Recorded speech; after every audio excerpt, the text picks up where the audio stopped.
तो hello everybody, आज के वीडियो में आपका स्वागत है। आज हम स्क्रीन प्रेजेंट करके आपको ये बताना चाह रहे हैं ऑल टुगेदर इस पूरी मीटिंग में कि क्लैट का फॉर्म कैसे भरें।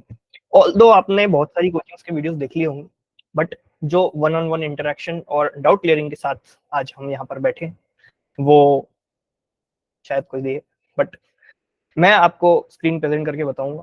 क्लैट कंसोर्शियम नाम से आपको टाइप करना है। कंसोर्शियम की स्पेलिंग होती है CONSORTIUM। आप जैसे ही टाइप करेंगे वहां पर आपको लिंक मिल जाएगी कंसोर्शियम ऑफ एनएलयूज की। जैसे ही आप उसमें जाएंगे आपको स्क्रीन प्रेजेंट करके दिखाता हूं अब मैं।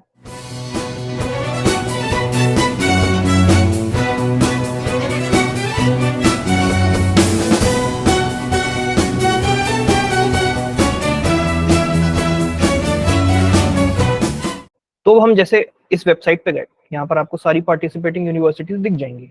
नाउ आपके जो क्वेश्चंस आते रहते हैं क्या कैसे कि भाई इसका पैकेज कितना है, उसकी सैलरी कितनी है, उसका ये कितना है, उसका वो कितना है, वो सारी चीजें जो है आपको इनकी वेबसाइट्स पे जाके पार्टिसिपेटिंग यूनिवर्सिटीज पे जैसे ही आप क्लिक करेंगे आपको ये सारा माल मटेरियल दिख जाएगा यहाँ से कि आप इसकी ब्रोशर डाउनलोड कर सकते हो, इसकी वेबसाइट पे जा सकते। अच्छा, गलती से भी मैंने दिखाया तो एनएलआईयू भोपाल ही, बट है ये, वो क्या कर सकते हैं। तो मेरे दो अल्मा मैटर हैं यहाँ, एक एनएलआईयू भोपाल और एक नीचे होगा हाँ ये एनएलयू ओडिशा। तो ये दो थोड़े दिल के करीब। उसके अलावा तुम्हारे दिल के करीब होने चाहिए ये पहले दो, ठीक है। यहाँ पे एनएलआईयू थर्ड में क्यों आ रहा है, क्योंकि ये on the year of their establishment है पूरी लिस्ट, ठीक। कौन सा कॉलेज किस टाइम पर एस्टेब्लिश हुआ उस टाइम के हिसाब से लिस्ट बनी हुई है। तो इसलिए आपको एनएलयू ओ इतना नीचे दिख रहा है और बाकी कॉलेज इतने ऊपर दिख रहे हैं। एनएलआईयू को तो आपको थर्ड पे दिख रहा है, बट एक्चुअल रेटिंग कुछ और होती है, ठीक। तो आप इस पे जाओ, इसकी सारी चीजें देख लो। पार्टिसिपेटिंग यूनिवर्सिटीज आपको कहाँ काम आएगा, ये सारा का सारा पूरा सिस्टम जो मैं आपको दिखा रहा हूँ अभी, वो कब काम आने वाला है, जब आप क्या करोगे, आप एक्चुअल में प्रेफरेंस लिस्ट भरोगे उस टाइम पे आपको ये पूरी की पूरी जो इन्फॉर्मेशन आप यहाँ से कलेक्ट करोगे वो पता लगती। तो this is not the actual preference list जो कि आपको इस विंडो पे दिख रही है, क्योंकि GNLU Silvassa is not equal to GNLU Gandhinagar इस नंबर पे नहीं, बिल्कुल नहीं। एचएनएलयू गांधीनगर से ऊपर नहीं है, बिल्कुल नहीं, ठीक। एनएलआईयू एनयूजेएस कोलकाता से ऊपर नहीं है, बिल्कुल नहीं, ठीक है। तो इसको आप अपने प्रेफरेंस लिस्ट ना माने। ये अगरतला और हरियाणा ये सब क्या है, ये एस्टेब्लिशमेंट ईयर के ऊपर पूरी लिस्ट बनी हुई, तो इसको बिल्कुल ना माने, ठीक है। जब आप इसमें जाते हैं इवेंट्स पे तो यहाँ पर आपको कुछ नहीं मिलेगा फिलहाल। फिर आप जाएंगे क्लैट 25 पे। क्लैट 25 का पूरा विंडो खुल जाएगा। आपको अंडर ग्रेजुएट के लिए अप्लाई करना है, पोस्ट ग्रेजुएट के लिए अप्लाई करना है, वो सारी चीजें मिल जाएंगी। यहाँ पर आपको इंपॉर्टेंट इवेंट्स और नोटिफिकेशन मिलते रहेंगे। जैसे आप नोटिफिकेशन पे क्लिक करते हो तो आपको ऐसा टैब खुलेगा जिसमें आपको चीजें यहाँ पर बताते रहेंगे कि क्या क्या है, कौन सी इंपॉर्टेंट डेट्स हैं, ये सारी चीजें, ठीक। हम वापस चलते हैं उस पर। अगर आपने अभी तक आईडी नहीं बनाई है तो आप क्या करोगे, सिंपली आप ये वाले पेज पे जाओगे। यहाँ पे लॉगिन की जगह यहाँ पर एक do not have an account का ऑप्शन आ रहा है, यहाँ पर रजिस्टर करोगे अपना पूरा नाम, अपना मोबाइल नंबर, अपनी ईमेल आईडी वो वाली, वो cooldude.chapri.com ऐसी नहीं, जो नॉर्मल आप चलाते हो वो वाली आईडी जिसपे आप मेल चेक कर सकते हो, जिसपे वो एडमिट कार्ड भेज सकते हैं आपको, जिसपे कोई भी कम्युनिकेशन भेज सकते हैं आपको, ऐसी वाली आपको आईडी इस पे डालनी है, ठीक। उसके बाद आपको क्या करना है, इस पे आपको और जो भी आपकी आईडी बन जाएगी, एक मोबाइल नंबर पे ओटीपी आएगा वेरीफाई करने के लिए, तो वो यहाँ पर डल सकता है, ठीक। मैं डाल देता हूँ पासवर्ड वापस से अपना और करते हैं लॉगिन। अब लॉगिन करते ही सबसे पहला पेज जो खुलता है वो खुलता है कि वेलकम क्लैट असेसमेंट, ये आपके कुछ बेसिक डिटेल्स है, ठीक है। एडिट एप्लीकेशन फॉर्म पे आप जाएंगे, सबसे पहले वो आपके पूछता है पर्सनल इन्फॉर्मेशन। ये पर्सनल इन्फॉर्मेशन में आपको एक फोटो अपलोड करनी है। फोटो कौन सी होनी चाहिए वो बता देता हूँ। ये फोटो इंपॉर्टेंट क्यों है अपलोड करना, अच्छी, क्योंकि ये आपके एडमिट कार्ड पे प्रिंट होगी। यही एडमिट कार्ड आप अपने सेंटर पे लेके जाओगे, यही एडमिट कार्ड आप अपने कॉलेज में लेके जाओगे जहां भी आपको जो भी अलॉट होगा, ठीक है। तो वो अगर आपकी आधार कार्ड जैसी लग गई, मतलब जिसमें आप आतंकवादी दिख रहे हो, तो सोच लो आप खुद की बेइज्जती होनी, ठीक। उसके बाद दूसरा पॉइंट कि अगर आपकी वो ऐसी लग गई कि कोई आपको पहचान ही नहीं पा रहा, कोई सेंटर पे वेरीफाई कर रहा है, कॉलेज में वेरीफाई कर रहा है, ठीक है। आप हो अभी 12th क्लास में, आप 12th क्लास में बैठे हुए हो, लेकिन आपकी फोटो आपने 7th क्लास की लगा दी, जो स्कूल में एक बार आपने ऐसे टाई पहन के यूं राजा बाबू बन के खिंचवाई थी, नहीं बेटा, ठीक है। नहीं है तो 2 मिनट लगेगा। घर में कोई भी कोरी साफ दीवार जिसका बैकग्राउंड या तो रेड हो या तो व्हाइट हो या तो ब्लू हो या तो कुछ भी जो आपके स्किन टोन से मैच ना होता हो, ठीक है। आप मान लो बहुत गोरे हो तो एकदम व्हाइट बैकग्राउंड की दीवार मत ले लेना, ठीक है। बहुत काले हो आप, ठीक है, बिल्कुल टैन ब्राउन के बाद एक डैन ब्राउन आप ही, ठीक। अगर ऐसा है, ठीक है, रेसिस्ट नहीं बन रहा बट बता रहा हूँ, स्किन टोन की बात हो रही है, तो काली दीवार अच्छी नहीं लगती, डार्क दीवार अच्छी नहीं लगती, ऐसे। तो थोड़ा कॉन्ट्रास्टिंग कि सामने वाले की क्वालिटी वो आपसे पूछेगा। देखो आप जब इसमें मैं डालूंगा तो do you want to upload the selected image, ठीक, ये देखो इसके रिक्वायरमेंट्स क्या है। Upload a front facing photo with light background, the face cover at least 60 to 70% of the photo, you can use the slider to zoom in and shrink the image. आपको light background चाहिए पीछे, okay, समझ गए। इतना आपका है photo वाला। Photo में क्या रहता है कि upload front facing in JPEG and PNG format only, तो फोटोज में भी बहुत ज्यादा लगता है। अब उसके बाद आपका एक सिग्नेचर है। सिग्नेचर कैसे अपलोड होगा, आईपैड वाईपैड वाली कोई जरूरत नहीं है यहाँ पे सिंपल एक कोरा कागज लो, A4 साइज शीट या फिर कोई भी ऐसा पेपर, मान लो ये मेरी कॉपी है, ठीक, ये एक नॉर्मल पेज बिल्कुल कोरा, इस पे साइन करा आपने, छोटा सा फोटो खींच लिया क्रॉप करके, इतनी बड़ी इमेज साइज में डाल दिया जितना आपको चाहिए, इतना ही आपका लगेगा सिग्नेचर, ओके। ये हो गया क्या आपका फोटो। उसके बाद आगे चलते हैं, एप्लीकेशन एप्लीकेंट का नाम, ठीक। तो एप्लीकेंट का नाम क्या है। अब यहां पर आप अगर ये लिखें कलकत्ता का बदमाश या बेलूगा बदमाश, अगर ऐसा कुछ नाम आप लिखना चाह रहे हैं, तुमसे बड़ा कोई नहीं। यहां पर चलेगा जो नाम आपकी 10th क्लास की मार्कशीट में लिखा हुआ है। 10th सबकी हो गई ना, क्लियर है। उसमें जो मार्कशीट में नाम लिखा हुआ है, यहां पर देखो दिक्कत क्या आती है, मैं बताता हूँ। जैसे मेरे पापा की बात मैं करूँ, अगर उनका कहीं नाम बसंत मिश्रा है, कहीं नाम बसंत कुमार मिश्रा है, ये कुमार लगने से या फिर हटाने से बहुत दिक्कतें आ जाती हैं। तुम्हारा जो नाम 10th क्लास की मार्कशीट में है वही आएगा यहाँ पर, ठीक, क्लियर हो गया। आगे चलते हैं, डेट ऑफ बर्थ क्या है आपकी, कैसी है, ठीक है। तो अब मैं अगर अपनी सिलेक्ट करूं, आ गया,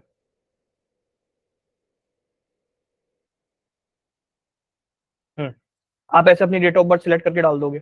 उसके बाद यहाँ do you qualify under NRI category, अगर आपके पास एनआरआई स्पॉन्सर्ड की जुगाड़ है सर्टिफिकेट की, तो आप इसमें यस मार्क करोगे, अगर नहीं तो नो मार्क करोगे। जैसे जनरली क्या करेंगे लोग, नो मार्क करेंगे, तो मैं भी नो मार्क कर रहा हूँ, ठीक।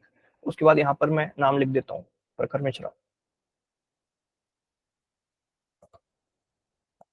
आपके लिए मैंने नाम लिख दिया, ठीक। ऑल इंडिया कैटेगरी क्या है आपकी, जनरल में आते हो, ओबीसी में आते हो, एससी में आते हो, एसटी में आते हो, कैटेगरी सिलेक्ट करनी है, ठीक। मैंने यहाँ पे जनरल सिलेक्ट कर ली। जेंडर क्या है आपका, कुछ भी हो सकता है तीनों में से, मेरा तो मेल है तो मैंने वो सिलेक्ट कर लिया। उसके बाद पेरेंट्स का गार्जियंस का नाम क्या है, ठीक है। यहाँ पर मैं शॉर्ट फॉर्म में लिख रहा हूँ, लेकिन आपको पूरा लिखना है, अपने पापा का नाम, मम्मी का नाम, किसी का भी लिख सकते हो, लेकिन पूरा लिखना फुल, ठीक। अब आर के बंसल, ये कुमार पूरा अच्छा खासा फुल नेम उनका भी लिखना है।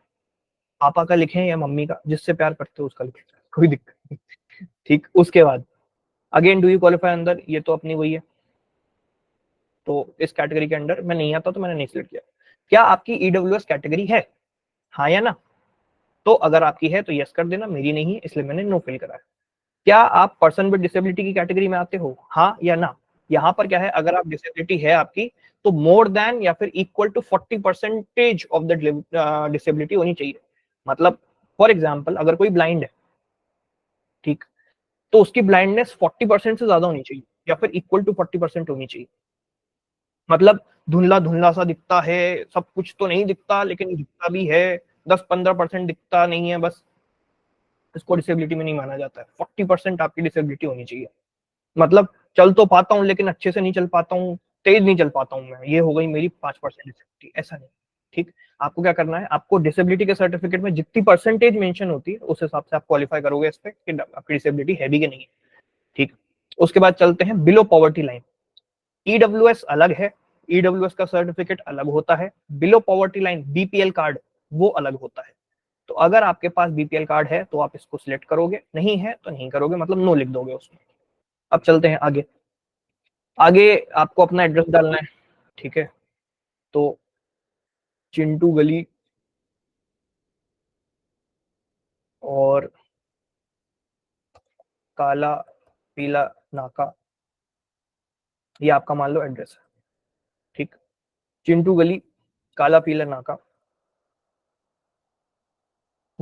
मोहल्ला, थोड़ा गलत चला गया, ठीक। तो आगे चलते हैं। पिन कोड डाल दो, मान लो 462022। पिन कोड है। Permanent address is same as the correspondent address, तो मैं इसको यहाँ से कॉपी करूंगा, मैं यहाँ पे नीचे फिल करूंगा। स्टेट यूनियन टेरिटरी हमने क्या सिलेक्ट करी, हमने अपनी अपनी रिस्पेक्टिव कर ली, तुम्हारी जो जो हो सकती है तुम वो कर सकते हो। डिस्ट्रिक्ट अगेन वही हो जाएगा, पिन कोड अगेन वही हो जाएगा। ऑल्टरनेट कॉन्टैक्ट नंबर में आप कुछ भी डाल सकते हो, कुछ भी मैंने भर के डाल दिया, किसी का भी नंबर हो अभी, ठीक। ऑल्टरनेट ईमेल आईडी में आप कुछ भी डाल सकते हो, @gmail.com, ठीक। ये हो गया। अगला क्वालिफाइंग एग्जाम, यहाँ पर आपको थोड़ा ध्यान से सुनना है। तो हम चलते हैं आगे। क्वालिफाइंग एग्जाम, इसका सिंपल मीनिंग ये है कि आपने कौन सा एग्जाम क्वालिफाई किया है। आपने क्या 10th 12th आर्ट्स से किया है, साइंस से किया है, कॉमर्स से किया है। पहले ऑप्शन नहीं आते थे, अभी आने लगे। मान लो कि मैंने कॉमर्स से किया, ठीक। आपका बोर्ड या यूनिवर्सिटी कौन सा है। बोर्ड का मतलब है सीबीएसई या फिर आईसीएसई। आईसीएसई टाइप करना है आपको, या फिर आईएसई, कुछ भी टाइप कर सकते हैं, चलेगा, ठीक।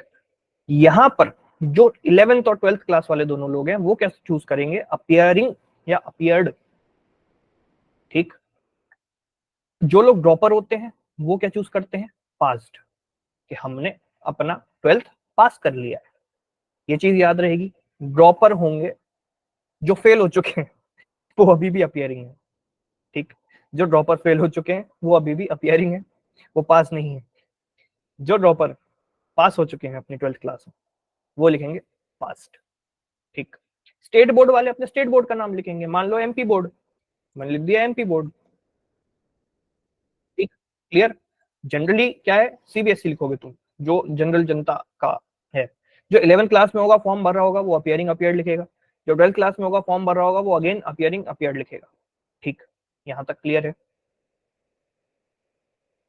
जीके इन्फिनिटी पर आप लाइव आ गए, आगे चलते हैं।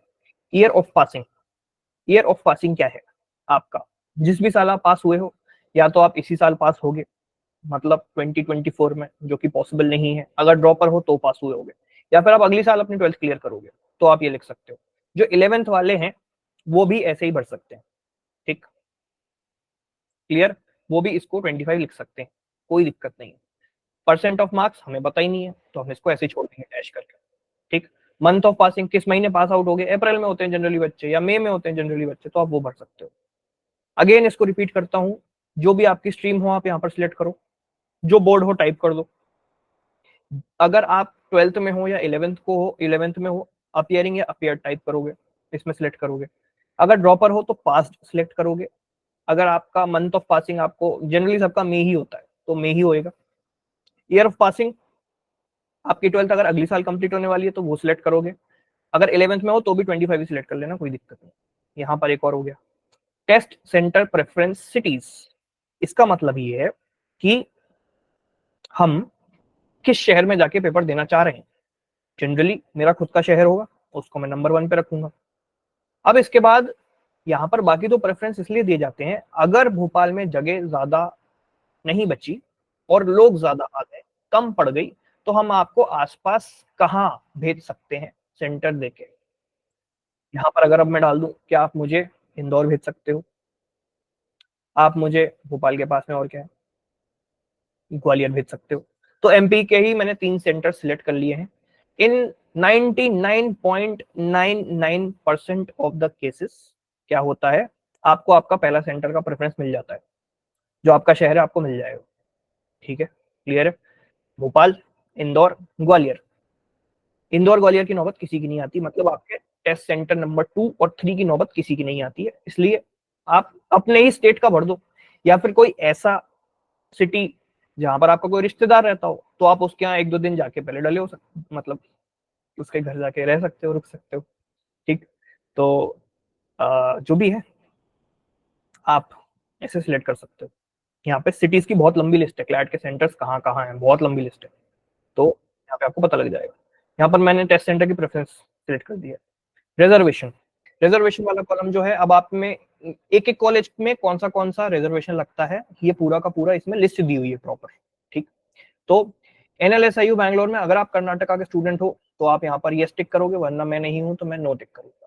नालसार में अगर आप क्या रेसिडेंट ऑफ कर्नाटका, ठीक। यहाँ पर आपको कीवर्ड्स देखने हैं, क्या आप कर्नाटका के स्टूडेंट हो, रेसिडेंट की बात नहीं करी यहाँ पे।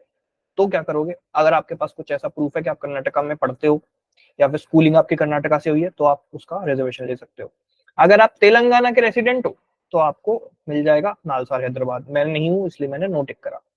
क्या आप डोमिसाइल ऑफ मध्य प्रदेश हो या फिर आप जम्मू कश्मीर से आए हुए हो, JNK, ठीक। JNK में क्या है, do you want to claim seats under JNK residents, you will need to produce the relevant supporting document at the time of admission. जिस अगर आप वो डॉक्यूमेंट प्रेजेंट नहीं कर पाए, ये बात बहुत अच्छे से सुन लो, अगर आपने यहाँ पर कोई रिजर्वेशन टिक करा है और वो डॉक्यूमेंट आप प्रोड्यूस नहीं कर पाए, तो इसका सीधा सीधा मतलब क्या निकलेगा कि भाई आपका एडमिशन कैंसिल हो जाएगा, वो सीट हट जाएगी आपकी। जनरल रैंक आ गई तो बात अलग है, बट जिस कोटे में आपने सिलेक्ट करा है उसके थ्रू अगर आप सीट क्लेम करना चाहते हो और वो डॉक्यूमेंट ही प्रोड्यूस नहीं कर पाए, सीट कैंसिल है, वेरी सिंपल। मैं MP का रहने वाला हूँ इसलिए मैं यहाँ पर यस सिलेक्ट करूँ, ठीक। अब आपको सेम प्रोसेस बोला कि अगर आपका डोमिसाइल का सर्टिफिकेट आप प्रोड्यूस नहीं कर पाते हो at the date of the admission, आपका एडमिशन कैंसिल हो जाएगा, वेरी इजी। मैंने यहाँ पे यस सिलेक्ट कर दिया। क्या कोई और रिजर्वेशन है आपका, क्या आप schedule caste of Madhya Pradesh हो, क्या आप schedule tribe of Madhya Pradesh हो, क्या आप OBC ऑफ मध्य प्रदेश हो, क्योंकि इन लोगों को और ज्यादा रिजर्वेशन मिलेगा, ठीक। ये हो गया। वेस्ट बंगाल में कोलकाता में जब हम जाएंगे, domicile of Jammu and Kashmir, क्या आप वहां के रहने वाले हो, क्या आप कोलकाता के रहने वाले हो, क्या आप वेस्ट बंगाल के रहने वाले हो, यहाँ पर वो चीज। फिर जोधपुर, जोधपुर में क्या है, क्या आप डोमिसाइल ऑफ राजस्थान हो, राजस्थान के रहने वाले हो, आपको वहां का रिजर्वेशन मिल जाएगा। अब हिदायतुल्लाह, HNLU में क्या आप कश्मीरी माइग्रेंट के किसी के बच्चे हो, क्या आप स्टूडेंट्स ऑफ जम्मू कश्मीर हो या आपकी स्कूलिंग जम्मू कश्मीर में हुई है, क्या आप डोमिसाइल ऑफ छत्तीसगढ़ हो, अगर मैं इसको यस सिलेक्ट करता हूँ, ठीक है। और यहाँ पर क्या आप फ्रीडम फाइटर्स ऑफ छत्तीसगढ़ किसी के डिपेंडेंट हो, क्या आप शेड्यूल कास्ट या फिर इस किसी कैटेगरी से बिलोंग करते हो, तो ऐसा आ जाएगा। यहाँ पर हम इसको नो सिलेक्ट करते हैं। तो अलग अलग अलग तरीके के, अब जैसे GNLU गांधीनगर में कौन से रिजर्वेशन लगते हैं, जम्मू कश्मीर के resident, resident from north east India, अगर आप नॉर्थ ईस्ट से हो तो भी आपको यहाँ पर मिलेगा प्रॉपर एक रिजर्वेशन। अगर आप लड़के हो और आप कोई स्पोर्ट्स कैटेगरी में अप्लाई करते हो, स्पोर्ट्स कोटा फॉर बॉयज, तो यहाँ पर आपको GNLU में मिलेगा। आपको दिखाना पड़ेगा मैं डिस्ट्रिक्ट लेवल चैंपियन हूँ या फिर मैं स्टेट लेवल गया हूँ या मैं नेशनल लेवल गया हूँ, ये सर्टिफिकेट आपको प्रोवाइड करना पड़ेगा, स्पोर्ट्स कोटा में आपका एडमिशन हो सकता है, ठीक। क्लियर हो गया। अब आगे चलते हैं। डोमिसाइल ऑफ गुजरात अगर हो तो फिल कर सकते हो। अगेन जो GNLU सिलवासा है उसमें किसके लिए रिजर्वेशन है, उसमें दमन एंड दीव, दादर नागर हवेली, इनके लिए है रिजर्वेशन। राम मनोहर लोहिया, लखनऊ, उत्तर प्रदेश, क्या आप बेटा या बेटी हो डिफेंस पर्सनल जो कि यूपी में, या फिर डिफेंस पर्सनल जो कि या तो रिटायर हो चुके हैं या तो मारे गए या फिर डिसेबल्ड हो गए किसी भी हमले में। आर्मी वाले बच्चे जिनके मम्मी पापा आर्मी में हैं, या तो वो रिटायर हो चुके हैं मम्मी पापा तुम्हारे, या तो उन्होंने यूपी के लिए काम करा है, या तो उन्होंने देश के लिए काम करा है, या तो वो उनकी डेथ हो गई, या तो वो डिसेबल्ड हो गए। अगर आप उनके बेटा बेटी हो, आपको रेलेवेंट डॉक्यूमेंट्स देने पड़ेंगे कि क्यों वो आर्मी में, कहाँ थे, कैसे थे, क्यों है, ठीक। तो आप उसमें क्लेम कर सकते हो। सन हो चाहे डॉटर हो, दोनों को मिलेगा। Kashmiri migrants, Kashmiri pandits, Kashmiri Hindu families, non migrants, ठीक, उसमें आपको रिजर्वेशन मिलेगा RML में, ठीक है। अगर आप state level reservation of Uttar Pradesh इसमें आते हो, तो अगर आप यस टिक करोगे इसमें, यस के बाद अगर हम खोलें तो freedom fighters of Uttar Pradesh, इसी के अगर आप वार्ड हो तो आपको मिल जाएगा। EWS ऑफ उत्तर प्रदेश हो तो यस आपको रिजर्वेशन मिलेगा, ठीक। और ये अगर इसमें आपको जनरल कैटेगरी नहीं दिख रही है नॉर्मली, तो आपको रिजर्वेशन नहीं मिलेगा। सेम हमने देखा था कहाँ, NLIU में, NLIU भोपाल, यहाँ पर जनरल लिखा हुआ है नहीं, मतलब जनरल कैटेगरी को NLIU भोपाल में डोमिसाइल रिजर्वेशन नहीं मिलेगा, समझ गए, ठीक। तो ऐसा कुछ, ओके, ये चीज हो गई। इसमें पूछ रहा है कि एनी अदर मतलब कि अगर आपका कोई और रिजर्वेशन है तो आप कर सकते हो। क्लियर। हम कहाँ चल गए, यहाँ पर एनी अदर वाली कैटेगरी में जनरल को नहीं मिलेगा क्योंकि जनरल को पहले मिल चुका है। यहाँ पे इस चीज को मैं क्लियर कर दूं, डोमिसाइल जनरल हो तो आप इस पर टिक कर जरूर देना, ये चीज क्लियर है, समझ गए। GNLU में स्पोर्ट्स कोटा गर्ल्स के लिए नहीं है, नहीं है तो नहीं है, मेरा नहीं है कॉलेज, मेरे को मत सुनाओ, ठीक। वापस उत्तर प्रदेश पे चलते हैं। उत्तर प्रदेश में हमने बात करा कि क्या कोई और दूसरा रिजर्वेशन आपकी कैटेगरी में एलिजिबल है, क्या आप ईडब्ल्यूएस ऑफ उत्तर प्रदेश में आते हो तो आप इस पे टिक कर सकते हो। अब आते हैं पंजाब पे, क्या आप एंसेस्ट्रल रेसिडेंस हो विलेज सिद्धूवाल डिस्ट्रिक्ट पटियाला, ठीक। क्या आप कश्मीरी पंडित्स और माइग्रेंट्स के वार्ड्स हो, क्या आप जम्मू कश्मीर के रेसिडेंट हो। इसका रिजर्वेशन देख के तो लगता है पंडित जम्मू कश्मीर से भाग के आ जाते हैं यार, रिजर्वेशन मिल रहा है हर कॉलेज, तो बट कोई बात नहीं, चलते हैं आगे। कहाँ चलेंगे, क्या आप रेसिडेंट ऑफ पंजाब हो, अगर आपने यस टिक करा, अगर आपको वार्निंग मिलेगी वापस से, फिर उसके बाद बीसी ऑफ पंजाब,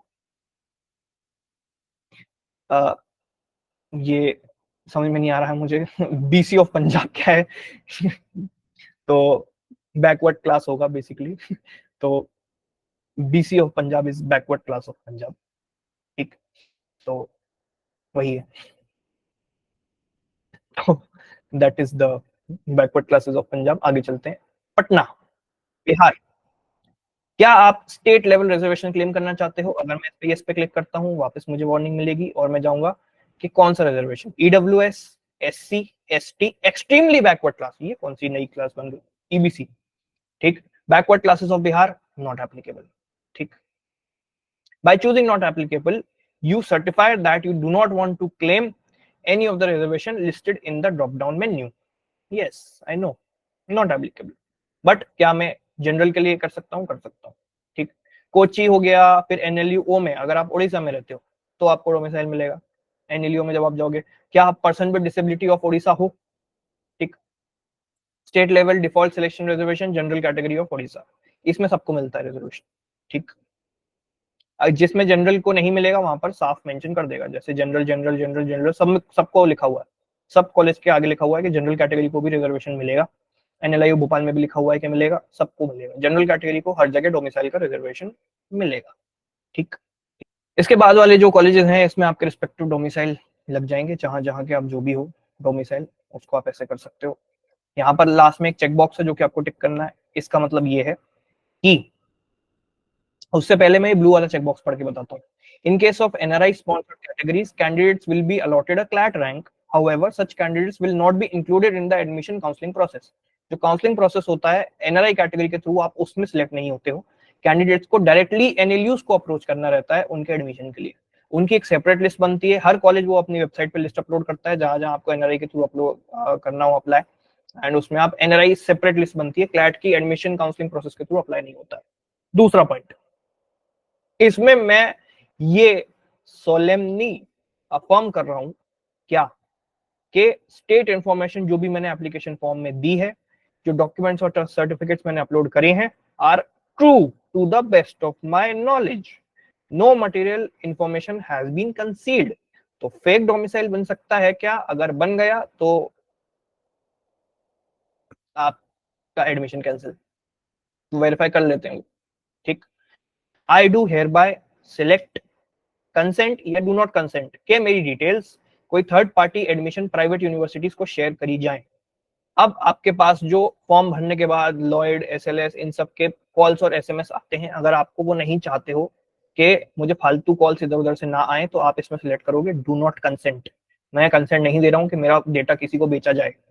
जैसे यहाँ पे आप सबमिट फॉर्म पे क्लिक करोगे तो सबमिट करते हैं form, please confirm your action. अब यहाँ पर फॉर्म सबमिट हो चुका है। यहाँ पर आपके सामने आएगी पेमेंट डिटेल्स। क्या, you can edit the form until the registration processes are open. आपकी कुछ भी ऐसी इंफॉर्मेशन है जो कि आपको एडिट करनी हो तो आप एडिट कर सकते हो जब तक फॉर्म का प्रोसेस चालू है।